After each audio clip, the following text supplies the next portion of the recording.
Bonjour à tous et à toutes et bienvenue à Business Matin, votre émission quotidienne qui vous forme et vous informe sur Business 24 Africa. Aujourd'hui dans Business Matin, nous allons parler négociation. Nous allons parler astuces de négociation et pour cela, je suis avec un invité que vous connaissez très bien. Il s'agit de, je vous le dirai juste après ceci.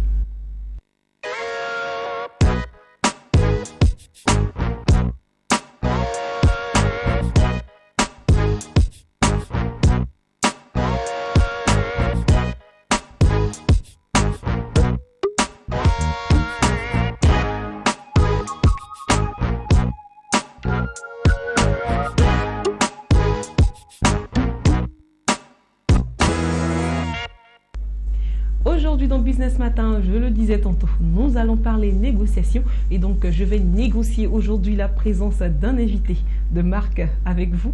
Il s'agit tout simplement de Narcisse Nzi. Bonjour Narcisse. Bonjour. Alors, bienvenue une fois de plus sur notre plateau. Merci. Donc, bienvenue chez vous. Un plaisir réel de vous retrouver. C'est pareil pour nous et je sais que c'est également le cas pour tous nos téléspectateurs. Alors, Narcisse Nzi, aujourd'hui vous êtes sur notre plateau, on va parler ensemble de la négociation et surtout de l'art de la négociation. Alors, oralement parlons, qu'est-ce que la négociation? La négociation, du latin negociare, veut dire faire du commerce. À travers le Harvard Business Essentiel, la négociation, c'est la recherche mutuelle d'un accord à travers le dialogue. Autrement dit, négocier, c'est la capacité de pouvoir amener une personne à faire une action, mais qui tient en compte de ses intérêts. D'accord. Alors, donc, on voyait quelqu'un, on menait quelqu'un à poser un acte, mais tout en tenant compte de lui, son avis à lui, n'est-ce pas? Alors, y a-t-il plusieurs sortes de négociations? On peut dire ça comme cela. Oui, il y a plusieurs sortes de négociations. Il y a la négociation conflictuelle, la négociation coopérative.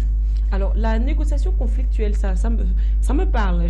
J'ai envie d'en savoir un peu plus. La négociation conflictuelle, c'est cette négociation-là que les États utilisent pour pouvoir régler un conflit entre des belligérants. La négociation conflictuelle aussi s'utilise dans le cadre de l'entreprise pour gérer des conflits entre collaborateurs.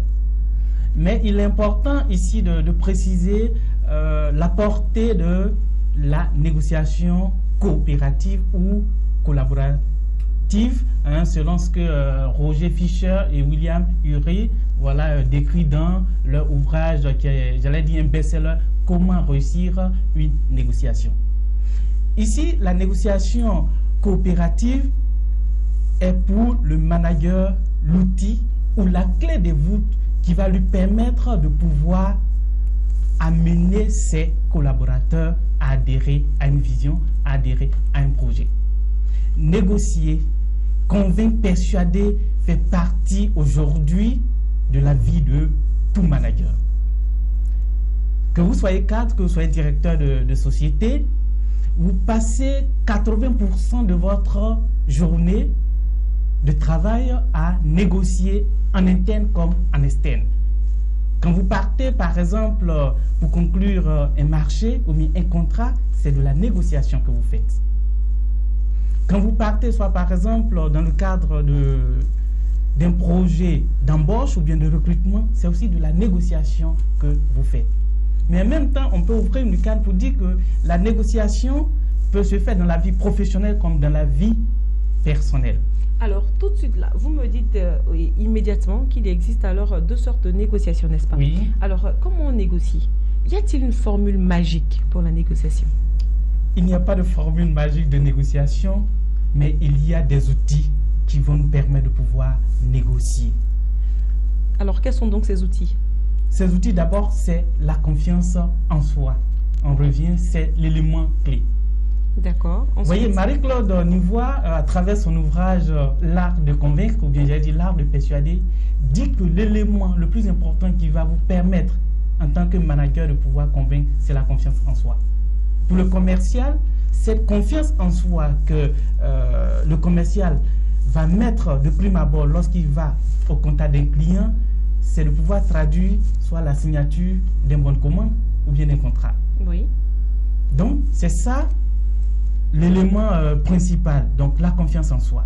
Pour le manager aussi, c'est la même chose. Si on va du principe que le projet est une idée, quand j'ai l'idée, je dois pouvoir négocier avec mes collaborateurs pour qu'ils puissent adhérer à l'idée pour son accomplissement. D'accord. Alors, Narcisse Nzi, dites-nous, comment donc procéder? Quelles sont les grandes étapes donc de la négociation si nous voulons maintenant rentrer, on va dire, dans le vif du sujet? Les grandes étapes de la négociation, il y a d'abord se définir un objectif. C'est l'élément clé. Tant qu'on n'a pas défini son objectif, on n'arrive pas à convaincre. Et j'allais prendre un élément très important de Fischer. Voilà, Fischer qui est véritablement un pionnier de la négociation. Il parle du principe du Mésor, la meilleure solution de repli. Quand vous partez en négociation, c'est votre Mésor qui est l'élément, le pilier sur lequel vous appuyez pour négocier. Et quand vous prenez le temps de préparer votre objectif, autrement dit, vous préparez votre meilleure solution de repli, votre Mésor. Voilà, votre Mésor, vous savez où vous allez. Et en fonction des circonstances, vous adaptez votre style de négociation. Mais ici, ce qui est plus important, mais j'ai dit passionnant dans le domaine de l'art de la négociation, c'est que on négocie avec des êtres humains. Et si on se réfère un peu à Cicéron, généralement, tous ceux qui viennent dans nos séminaires, que ce soit des managers, des chefs d'entreprise, pensent que pour négocier, il faut préparer des chiffres, il faut préparer son produit et puis bon, le présenter. Mais cela ne suffit plus. Il faut aller au-delà du logique. Et c'est en cela que Cicéron dit qu'il faut pouvoir prouver ce que vous avancez comme argument. Il faut pouvoir concilier l'amabilité des auditeurs ou bien de votre client. Et une fois que c'est fait, il faut pouvoir mobiliser les émotions pour amener à bien votre négociation. Donc alors, ici, Narcisse, avant de continuer, on va rappeler justement à tous nos téléspectateurs, à tous ceux qui nous prennent en marche, que vous suivez Business Matin et je suis en compagnie justement de Narcisse Nzi. Et aujourd'hui dans Business Matin, nous parlons de la négociation, l'art de la négociation. Alors Narcisse, nous allons donc revenir donc aux grandes étapes de la négociation. Alors vous avez déjà donné la première étape, on va passer maintenant à la seconde étape. Quelle est-elle? Ok, la seconde étape, c'était le principe du Mésor. Voilà, la meilleure solution de repli. À côté de cela, il faut, au-delà du logique, il faut travailler sur ce qu'on appelle l'éthos. L'éthos, c'est la posture. C'est l'ensemble des éléments que vous allez prendre pour écouter celui qui est en face de vous. D'accord. Quelle est donc la posture qu'il faut avoir? Puisque là, vous êtes présent sur le plateau, on va profiter de Narcisse Nzi en tant que mannequin. Donc, vous allez nous montrer quelle est donc la posture qu'il faut avoir justement lors d'une négociation. La posture, d'abord, il faut comprendre que c'est le reflet ou bien le miroir de notre attitude.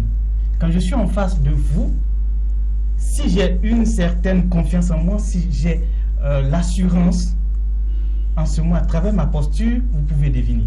Mais si je n'ai pas cette confiance en soi, si je n'ai pas foi au produit que je viens vous présenter, vous allez voir qu'automatiquement, à travers ma posture, vous allez savoir. Donc ça, c'est du néo-verbal que la négociation emprunte au principe de l'art de la prise de parole en public. Exactement. Oui. Donc, alors, donc, il ne faut pas être avachi, il faut être redressé, il faut avoir le buste face justement à votre interlocuteur, n'est-ce pas? Oui, effectivement, c'est ça. Mais faut-il justement fixer cet interlocuteur lorsque vous le parlez? Faut-il le fixer dans les yeux? Il ne faut pas le fixer, mais il faut le regarder. Il faut être à mesure d'affronter son regard. Parce que le regard est un instrument social de conviction. Donc, quand je suis devant mon interlocuteur, ou bien en négociation, si je n'ai pas cette capacité-là de pouvoir affronter le regard de mon adversaire ou de mon partenaire, dans le cadre où nous situons dans le cadre de la négociation coopérative. Oui. Donc, il faut pouvoir affronter le regard. Et donc, vous regardez, c'est un sentiment que je suis avec vous, que je prête attention à ce que vous dites, que je tiens en compte vos intérêts. D'accord. Maintenant, Narcisse, dites-nous justement, oui, après toutes ces postures, après toute cette manière donc de se tenir, y a-t-il des signes qu'on peut déceler déjà chez notre interlocuteur pour nous faire savoir justement qu'il nous écoute? Est-ce qu'il y a des signes? Oui, il y a des signes. Quels sont ces signes, s'il vous plaît? Par exemple, quand vous êtes en situation de négociation, simplement par des gestes de la tête, vous savez que si votre partenaire est avec vous ou pas. Et un autre élément que la posture va dévoiler, c'est notre instabilité professionnelle en termes de négociation. D'accord. Quand je ne suis pas stable à l'intérieur de moi-même, vous allez voir que je vais commencer à adopter une posture en contraction. D'accord. Et cette posture en contraction-là est perçue de façon négative. Donc cela va jouer en ma défaveur. Effectivement. Par contre, je peux, en ayant les outils de l'art de négociation, je peux adopter une posture, une manière de me tenir, de pouvoir influencer l'autre. Et donc, c'est à travers l'influence, le charisme que je vais développer à travers ma posture, ma manière de me tenir, qui va vous amener à adhérer à mon idée. Mais ici, un élément très important à retenir, c'est que il faut sortir du contexte de négociation perdant-gagnant. D'accord, justement. Alors, une question me vient automatiquement en tête. Faut-il négocier pour négocier? Il ne faut pas négocier pour négocier, mais il faut négocier pour un objectif bien précis. Il faut négocier pour amener l'autre à adhérer à votre vision et vous accompagner dans la réalisation de ce rêve-là. Et c'est cette clé-là que le manager doit pouvoir avoir. Pour le manager, c'est de pouvoir tout simplement amener un collaborateur qui a déjà ses charges, ou bien j'allais dire ses tâches quotidiennes, et l'amener à accomplir une tâche en temps, en heure, dans le délai bien défini, en plus de ses charges habituelles. Mais vous voyez que ce n'est pas facile. C'est vraiment pas facile. Mais il faut de la négociation. Effectivement. Alors, merci beaucoup, Narcisse. Mais avant justement de nous quitter, est-ce que vous avez un dernier conseil à donner justement à tous nos téléspectateurs qui nous suivent et qui vont peut-être bientôt rentrer en négociation? Ce que je voudrais dire à tous ceux qui nous suivent, l'art de négociation est le pilier du manager d'aujourd'hui.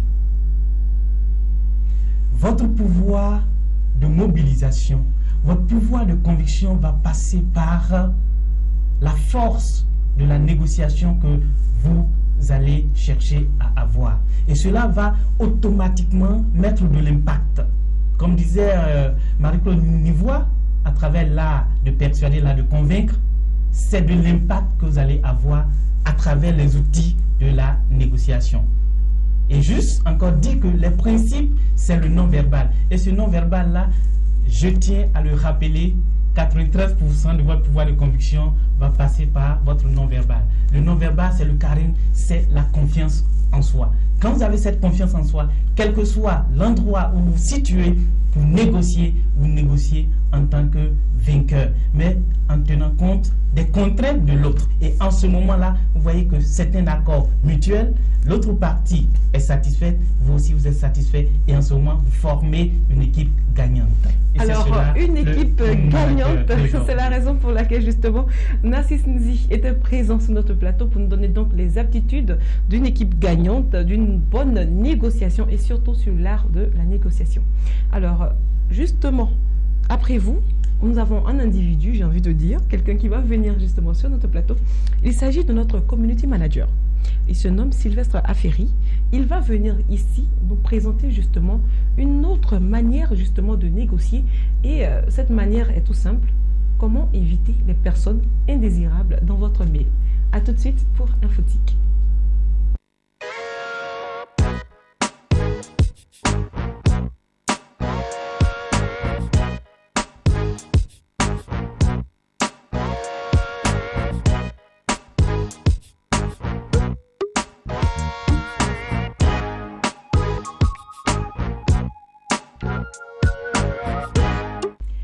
présent, il est sur le plateau. Il s'agit tout simplement de Sylvestre Aferi. Il viendra aujourd'hui dans Business Matin et tout particulièrement dans Infotique nous parler informatique. Alors, bonjour Sylvestre. Bonjour Noélie, bonjour à nos téléspectateurs. Alors Sylvestre, qu'est-ce que vous nous proposez aujourd'hui comme information dans Infotique? Aujourd'hui, je viens apprendre à nos téléspectateurs à pouvoir bloquer des expéditeurs, des messages qui apparaissent dans leur boîte Gmail. Donc des messages ou des expéditeurs indésirables. Indésirables, douteux, d'une coloration assez mal. Très peu recommandable. Effectivement. Voilà. D'accord. Donc quel est donc le procédé pour pouvoir faire justement ce blocage? Alors généralement, lorsqu'on reçoit ces messages, il suffit d'aller dans notre boîte Gmail. On ouvre le message dont on souhaite bloquer l'expéditeur. On clique sur la petite flèche à droite du bouton répondre. On clique sur bloquer, suivi du nom de l'expéditeur. Confirme l'opération par bloquer. Et ensuite, une fois que c'est fait, tous les messages de cet expéditeur seront désormais marqués et déplacés directement dans le dossier spam. Donc, on ne recevra plus les messages de cet expéditeur-là dans notre boîte Gmail directement. Voilà. D'accord. Merci beaucoup Sylvestre. C'est tout pour aujourd'hui? Oui, c'est tout pour aujourd'hui. D'accord. Merci beaucoup Sylvestre. Alors, très chers téléspectateurs, si vous avez des questions justement concernant Infotique, vous connaissez notre adresse mail. Il vous suffira de nous envoyer votre mail justement à businessmatin24@gmail.com. Nous allons continuer et aujourd'hui dans Business Matin, nous allons faire un tour d'horizon. Nous allons commencer d'abord avec Dr Diamana. Alors, nous sommes allés à la rencontre de Dr Diamana Jean-Yves, qui est chercheur en biomédecine et directeur général du groupe Diamana. Un groupe qui en son sein un laboratoire Nature Santé, qui est une structure spécialisée en biomédecine. Notons que cette structure s'est engagée à faire des recherches sur des pathologies dites incurables par la médecine classique. Aujourd'hui, Dr Diamana nous parle de l'hypertension artérielle. Sylvestre, dis-moi, est-ce que tu connais l'hypertension artérielle? Bien sûr. Alors, donc, nous sommes allés à Yopougon, à sa rencontre, à son siège, dans la commune, donc je le disais, de Yopougon, pour voir tout ça. Allons-y.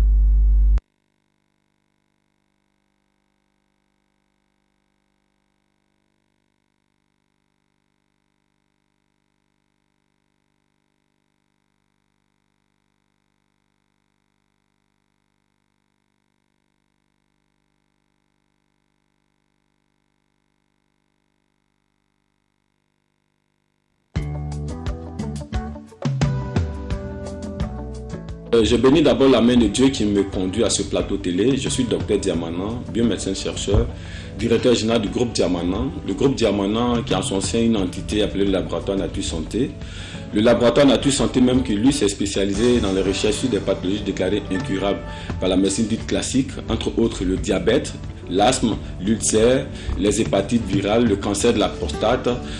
Nous parlons de l'hypertension artérielle, pour lesquels d'ailleurs nous avons engagé des travaux de recherche, obtenu des résultats pour contribuer à l'avancée des nations, pour contribuer au bien-être de tous, qui de par leur bien-être vont contribuer à l'avancée de l'économie mondiale.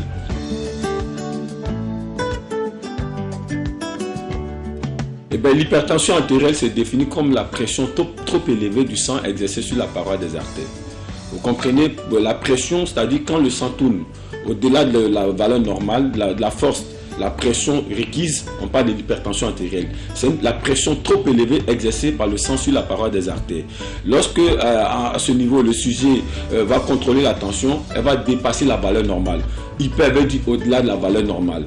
De plusieurs causes sont à la base, mais les plus en vue, il y a une mauvaise hygiène alimentaire et le stress, surtout le stress. Et nous sommes sur une télévision d'économie qui parle économie, et je veux dire que nous nous adressons aux hommes d'affaires, et le milieu d'affaires rime avec le stress. Il faut que les gens comprennent que lorsqu'on subit beaucoup de stress, on tend vers l'hypertension artérielle.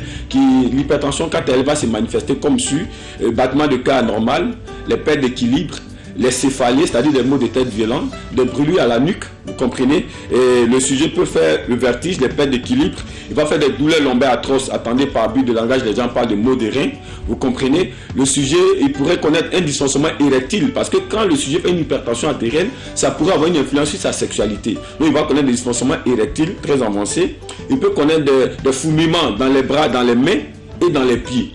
Quand vous avez de tels signes, il faut approcher le médecin le plus proche. Et je pense que si c'est une tension élevée, nous allons nous promettre de rentrer dans un protocole, non pas à vie, mais pour guérir de l'hypertension en 3 mois.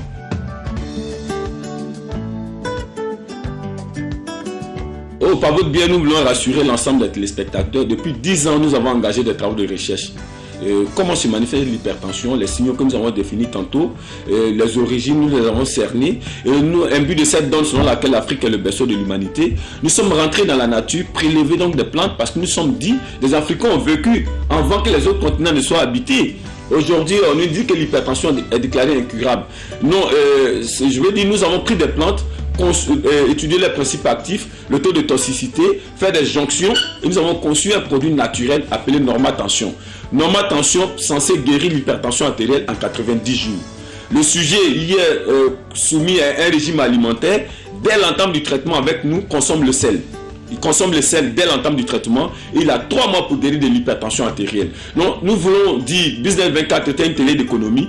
Nous venons booster l'économie en Côte d'Ivoire, nous venons booster l'économie en Afrique, mais nous venons surtout booster l'économie dans le monde entier. Parce que l'hypertension artérielle, selon les statistiques aujourd'hui, l'OMS menace près de 9 millions de personnes en Côte d'Ivoire. Vous comprenez? Il faut en guérir. On peut en guérir. Aujourd'hui, on peut sortir du protocole à vie et guérir de l'hypertension en 3 mois avec Normatension qui vous permet de consommer le sel dès l'entame du traitement. Et je pense que des hommes et des femmes en bonne santé, hommes d'affaires, c'est l'économie qui ira mieux.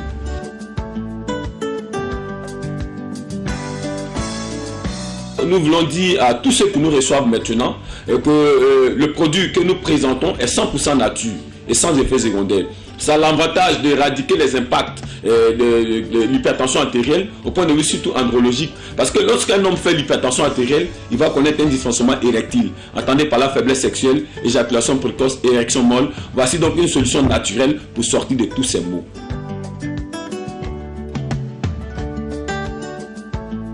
Le laboratoire Nature Santé qui est percusseur de cette science-là a ses produits disponibles en pharmacie. Nos gélules sont disponibles en pharmacie sur le territoire national en Côte d'Ivoire. Nos gélules sont disponibles. Nous avons une solution gynécologique Gold Intimity qui est aussi disponible en pharmacie. Je veux dire, nos produits obéissant à des ratios scientifiques sont disponibles dans les pharmacies ici en Côte d'Ivoire.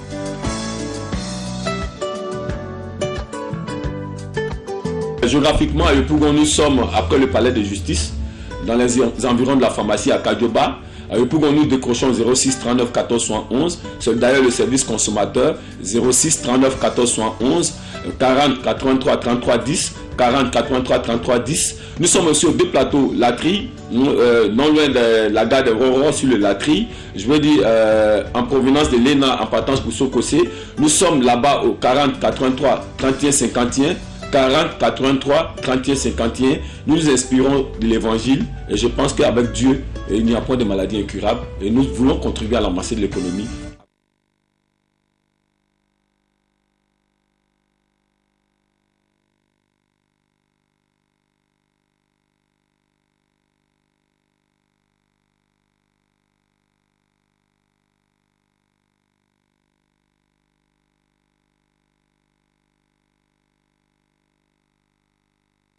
Alors Sylvestre, dites-moi, qu'est-ce que tu as pensé justement de cet élément, surtout concernant la maladie? Il nous a appris beaucoup de choses en fait concernant cette maladie-là. Il nous a appris aussi à pouvoir avoir certaines attitudes pour pouvoir éviter cette maladie-là. Moi, ça me plaît. Ça m'a appris beaucoup de choses. Qu'on appelle aussi la tueuse silencieuse. Effectivement, parce que souvent on ne sait pas qu'on a cette maladie-là et après, doucement, on commence à mourir. C'est pas bon. D'accord. Alors, nous allons continuer. Nous allons avoir un deuxième rendez-vous. Il s'agit donc du rendez-vous avec le groupe Bethel Hightech, qui est aujourd'hui partout, justement en Afrique, et il est de plus en plus question d'énergie renouvelable, précisément l'énergie solaire. Alors, Sylvanus Tapé-Kipré est ingénieur et directeur général du groupe Bethel Hightech, une grande école de formation technologique qui a pour spécialité la formation et la fabrication ainsi que l'installation d'ouvrages produisant de l'énergie solaire. Pour lui, il n'y a pas de doute, le solaire est l'énergie de demain. Alors, qu'est-ce que vous en pensez justement de cette affirmation? Oui, je pense que ça pourra permettre aussi un certain nombre de développements au niveau de certaines maisons, certaines habitations, par rapport à tout ce qui est énergie, tout ce qui est... Voilà. Alors, donc, nous l'avons rencontré. Suivons ensemble cet élément.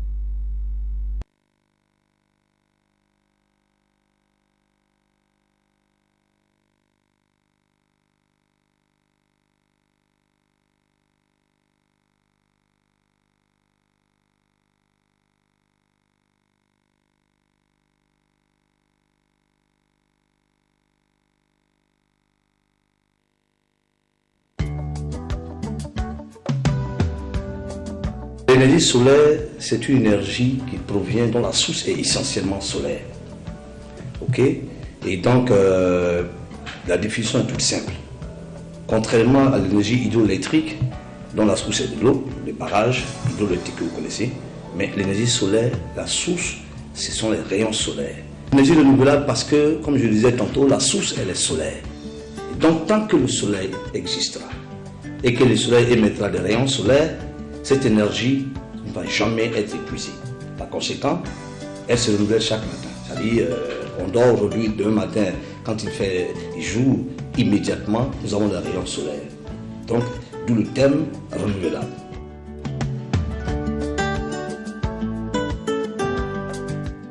Je prends un exemple très simple. Quand on fait une installation chez un individu, nous installons essentiellement des panneaux solaires qu'on appelle l'énergie solaire photovoltaïque, qui absorbe les rayons du soleil et l'emmagasine dans le matériel, tout le matériel, tout un matériel que nous installons. Et la nuit, cette énergie se déploie et vous avez totalement l'énergie, vous avez la lumière, vous avez tout sur la base de cette énergie que le matériel photovoltaïque a pu absorber durant toute la journée. Donc tant qu'il y a le soleil, même qu'il pleuve, quand il pleut, que vous voyez un peu le temps un peu sombre, rassurez-vous, dans ce temps sombre, il y a des rayons de soleil.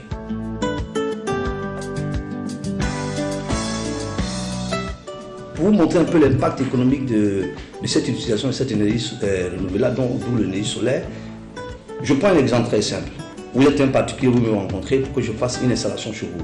Mais je vous informe que le matériel que nous installons, l'essentiel du matériel que nous installons, pour que vous puissiez bénéficier de l'énergie solaire, ce matériel a une durée de vie de 25 à 40 ans. De 25 à 40 ans. Vous imaginez un peu le gain que vous gagnez, que vous avez. Vous estimez un peu? Bon, je dis, vous ne payerez plus si par exemple chez vous à la maison, vous voulez avoir un poste téléviseur, vous voulez que notre matériel, les panneaux photovoltaïques prennent en compte votre poste téléviseur, vos 10 ou 15 ampoules, mais vous ne payerez plus de facture. Vous comprenez? Donc, voyez un peu, imaginez-vous un peu ce que vous gagnez. Or, c'est une énergie renouvelable, c'est une énergie pure, une énergie propre. Voilà. Donc, je veux dire qu'il y a plusieurs domaines. Je prends un exemple très simple aussi. C'est une énergie pure, c'est une énergie propre.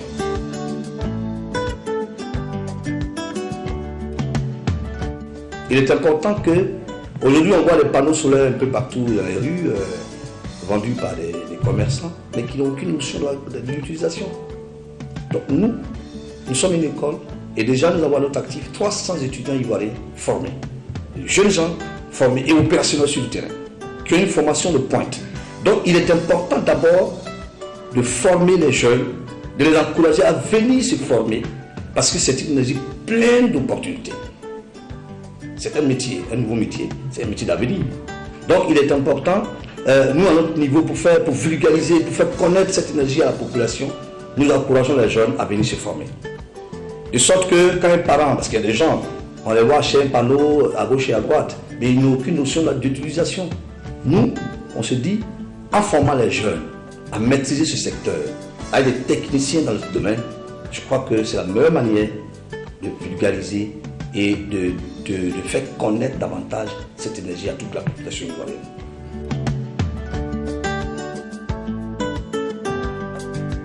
Je dirais à toute la jeunesse ivoirienne et à tous nos amis, tous nos frères, parce que ce domaine concerne tout le monde. On a formé des gens ici qui ont dépassé la cinquantaine, qui ont dépassé la soixantaine. Donc nous les encourageons à venir d'abord se former.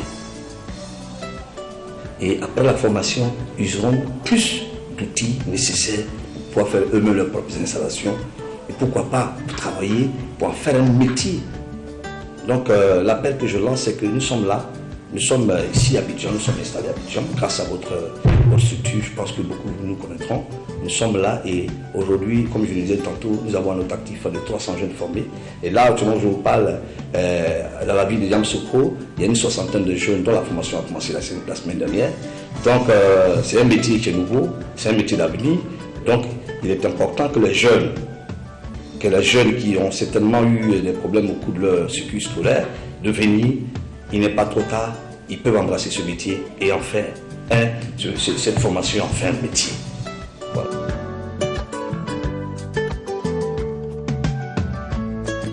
Nous sommes d'abord situés au plateau du côté de l'Indénié et en face du quartier de Dallas, non loin du ministère de la Défense, à 500 mètres dans la Diamé, à votre droite, vous allez voir la mission libanaise. C'est le groupe École Bethel High-Tech et donc nos contacts sont les suivants. Le fixe c'est le 20 32 08 22, 20 32 08 22. Le portable le 55 33 87 86, 55 33 87 86 et le dernier numéro c'est le 06 60 20 40. 06 60 20 40. Nous sommes donc là et nous sommes donc ouverts à toute la population, quel que soit l'âge de la personne désirée se faire former. Nos portes sont ouvertes et nous vous attendons pour vous donner la formation de ce nouvel outil de développement qui est l'énergie renouvelable.